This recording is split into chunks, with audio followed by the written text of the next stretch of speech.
Hello and welcome to my channel. Here we learn the lore and stories of the world of Tyria. Today we will learn about the backstory of the Mad King himself, Oswald Thorn. You can find the full lore on the official Guild Wars 2 wiki. Let's begin.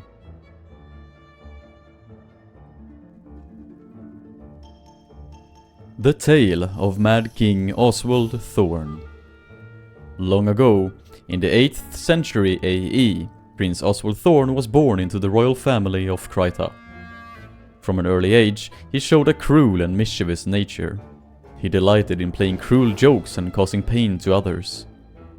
During a visit from Elonian diplomats, Oswald met the diplomat's son, Palava Joko. Joko saw the young prince tearing the wings of flies for fun and mocked him for being unimaginative. He secretly taught Oswald how to take his cruelty further, suggesting that he practice on his servants instead. Their meetings soon turned into a bitter rivalry, the first of many clashes between the two future tyrants, the Lich King and the Mad King. After Joko's visit, Oswald's carelessness led to the deaths of two people, Serene and Samson. But as the second son, he was not meant to inherit the throne. Still, his hunger for power grew. He murdered his older brother, Prince Ewan Thorn, took Ewan's fiancée Lady Lyrica as his own wife, and later had her killed. Not long after, he murdered his father and seized the crown of Kryta. Oswald Thorn's magical talent and iron will made him a dangerous ruler. His first act as king was to execute Lord Humphrey Farron, who had accused him of patricide. Thorn declared that all traitors would meet swift punishment. When famine and drought struck Kryta, the people starved. Some turned to theft to survive. The Mad King's response was merciless. He ordered that the hands of anyone even suspected of stealing be cut off.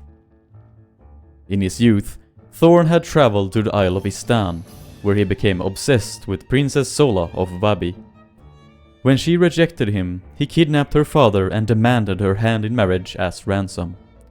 Sola became his fifth wife, but when he tired of her, he had her burnt alive. A cruel act that sparked a war between Kryta and Istan. Kryta ultimately triumphed, but the victory was soaked in blood. Throughout his reign, Thorn took 8 wives, most of whom met gruesome ends.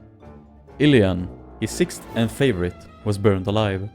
Estrella was sealed in a coffin filled with rats and cast into the sea. Henrietta was slain by Thorn's own son, Prince Edric.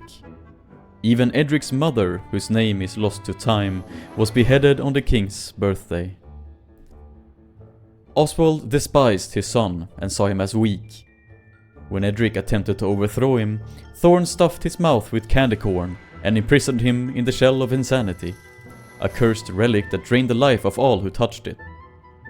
To hide his son's fate, the king's counselor erased all record of Edric's existence. Then Thorn killed the counselor as well.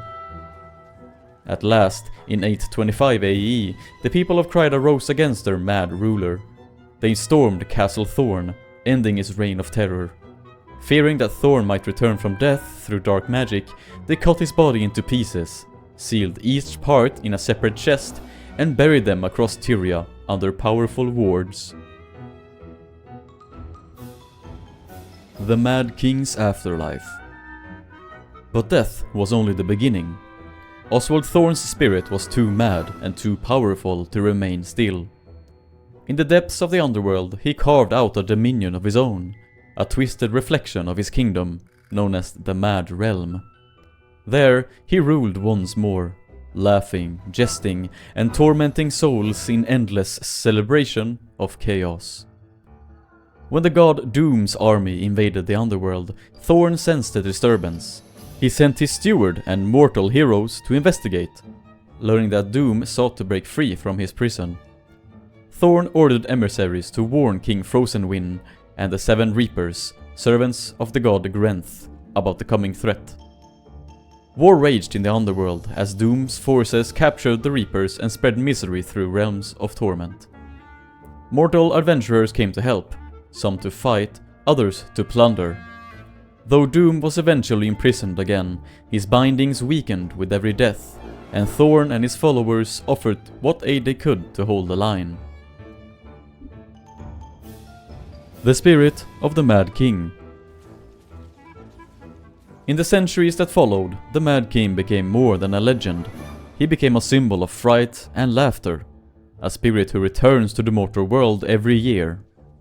His loyal followers, the lunatic court, worked tirelessly to free him from the seals that bound his remains.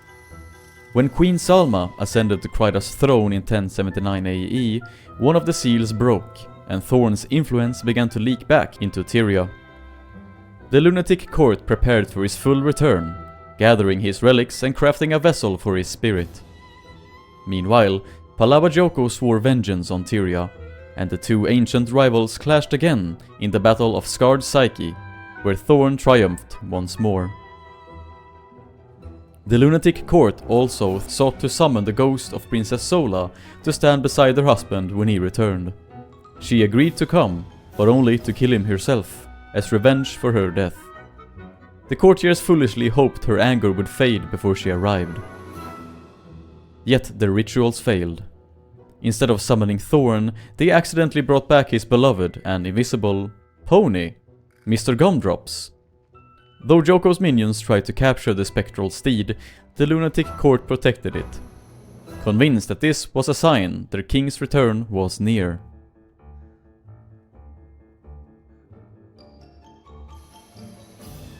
The legend lives on.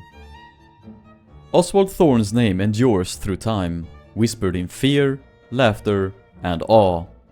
Known as the Mad King of Kryta, his spirit still rules over the Mad Realm, delighting in tricks, riddles, and terrifying jokes. Even in death, his rivalries burn bright, with his treacherous son, Bloody Prince Edric Thorn, and his eternal foe, Palava Joko.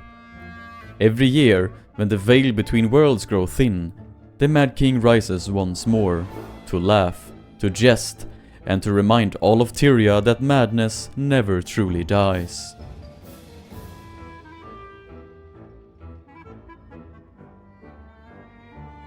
This has been the story and lore of the Mad King Thorn. I hope you enjoyed this video. This tale is truly sad and heart-wrenching, but the lore ties and the history makes this one a great piece of lore. With that said, thank you for watching this video. Please like and comment something you thought was interesting or something that I missed. Also subscribe to not miss future lore content in this format. Now, take care, and I will see you in the next story. Goodbye!